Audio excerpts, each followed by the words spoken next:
E aí, meus amigos bruxos, como vão?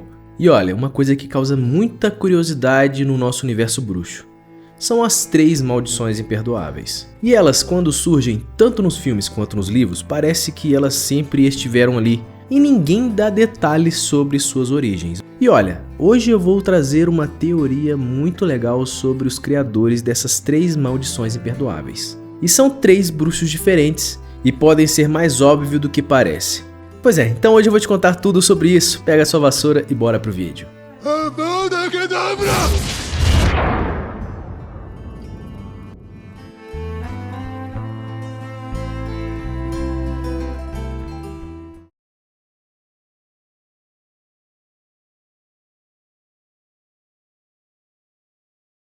E as maldições imperdoáveis são os 3 feitiços mais temidos no mundo bruxo. 1. Mata sem deixar rastro. Outro tortura a ponto de destruir a mente. E o terceiro tira completamente seu livre-arbítrio, transformando você em um boneco sem vontade própria, como uma marionete. Mas quem criou essas magias tão terríveis? Durante toda a saga de Harry Potter, a gente aceita a existência das maldições imperdoáveis como se elas sempre estivessem ali desde o começo dos tempos. Só que alguém teve que inventá-las. E quando você começa a investigar essa origem, descobre uma conexão tão absurda, mas tão perfeita que parece ter sido escrita de propósito. Ou na verdade talvez tenha sido. Vamos lá, pensa comigo. Os criadores dessas magias não eram qualquer bruxo comum. Eram bruxos fodas. E quem são os 3 maiores bruxos que já existiram?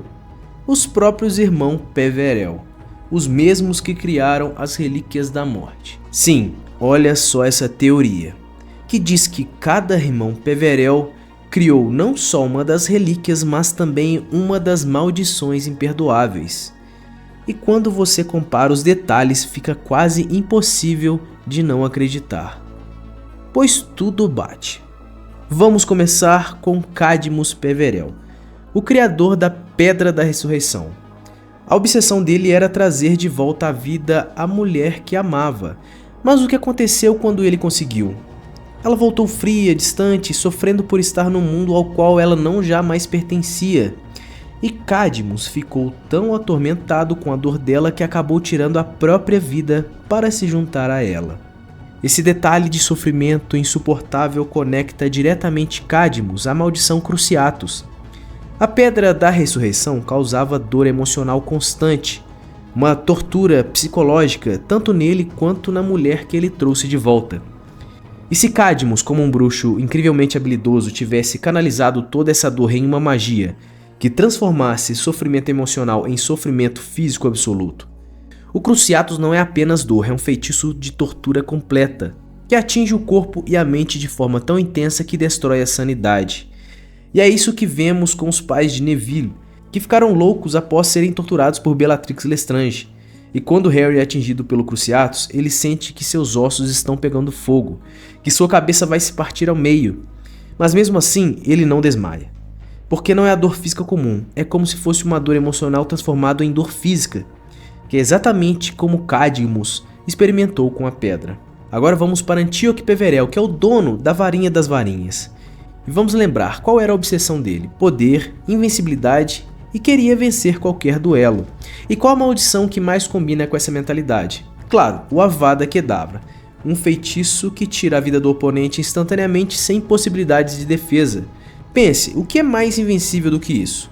Ele pediu a varinha mais poderosa do mundo, uma que nunca fosse derrotada. Mas será que a varinha era invencível sozinha, ou Antioque criou também um feitiço mais mortal que existe para garantir essa invencibilidade? Bartol Crouch Jr., mas com a feição de Alastor Moody no 4º livro, deixou claro que não há contra-feitiço, não há como bloquear o Avada Kedavra. E é exatamente o que Antioque queria, não só uma varinha suprema, mas também um feitiço supremo que superasse qualquer outro. Só que o destino dele foi irônico. Apesar de ter criado o feitiço que dá morte instantânea, Antioque não conseguiu escapar da sua própria morte. Perdeu a vida enquanto dormia, sem nem ter tempo de sacar sua varinha. É como se ele tivesse dominado a morte dos outros, mas nunca conseguido dominar a própria mortalidade. Agora o terceiro irmão, Ignotus Peverell, ele era o mais sábio e também o mais humilde. Ao invés de tentar dominar a morte, ele escolheu se esconder dela e criou a capa da invisibilidade. não só para atacar, mas para se proteger. E a maldição Impérios? Em comparação às outras duas, parece até suave porque quando um bruxo lança Impérios, a pessoa controlada não sente dor nem medo. Na verdade, ela sente uma paz absoluta, como a gente vê no Duende em Relíquias da Morte. É uma felicidade tão grande que perde qualquer preocupação. Quando Harry é atingido pelo Impérios em Cálice de Fogo, ele sente como se estivesse flutuando, leve, livre de qualquer preocupação. É quase como meditação, só que a pessoa está totalmente sem controle sobre si. E se o Ignotus, querendo apenas se esconder e se proteger, criou esse feitiço não com a intenção de escravizar os outros, mas como uma forma de evitar confrontos ou proteger a si mesmo desviando de perigos de forma pacífica. Mas é claro que com o tempo os bruxos passaram a usar Impérios como magia de dominação, para obrigar pessoas a cometerem crimes ou até se matarem. Mas a intenção original do Ignotus pode ter sido simplesmente evitar violência, escondendo sua presença e controlando ameaças sem derramar sangue. E aqui, olha só essa outra curiosidade, e que deixa tudo mais inacreditável. O nome de cada irmão Peverell combina com a maldição que ele teria criado. Antioque começa com a letra A, como Avada Kedavra. Cadmus com a letra C, que também é de Cruciatus. E Ignotus com a letra I, igual a Impérios. Será que é uma coincidência? Mas a gente sabe que em Harry Potter tudo é pensado. E tem mais, se você reparar, Harry consegue resistir ou dominar cada uma dessas maldições, justamente nos momentos em que está mais conectado às relíquias criadas por esses irmãos. Ele resistiu ao Impérios desde a primeira vez que tentaram lançar nele, que é em Cálice de Fogo. Qual a relíquia que é dele por direito desde o início, lá em Pedra Filosofal? A capa da invisibilidade de Ignotus. Depois, no livro final, ele usa o Cruciatus contra Bellatrix, mas não consegue causar tanta dor, porque não sente prazer em fazer aquilo. Mas quando ele aceita a própria morte, ele usa a Pedra da Ressurreição para ver seus entes queridos, como Cadmus queria fazer. E após morrer e voltar, o Voldemort lançou a Cruciatus nele, mas ele não sente nada, é como se tivesse dominado a dor. E com a Avada Kedavra, Harry é o único bruxo da história que sobreviveu 2 vezes ao feitiço. Primeiro quando bebê e depois no duelo final contra Voldemort. E qual relíquia está ligada a isso? A varinha das varinhas de Antioque, que naquele momento pertencia ao próprio Harry, mesmo Voldemort segurando. Se você acha que essa teoria já é perfeita o suficiente, olha esse outro detalhe sobre uma magia, mas um pouco também é uma magia das trevas.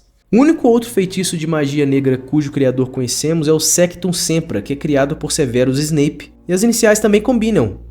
S de Snape, S de Sectum Sempra. E no fim das contas, as maldições imperdoáveis podem ter nascido não só da genialidade desses 3 irmãos, mas também de suas maiores fraquezas humanas.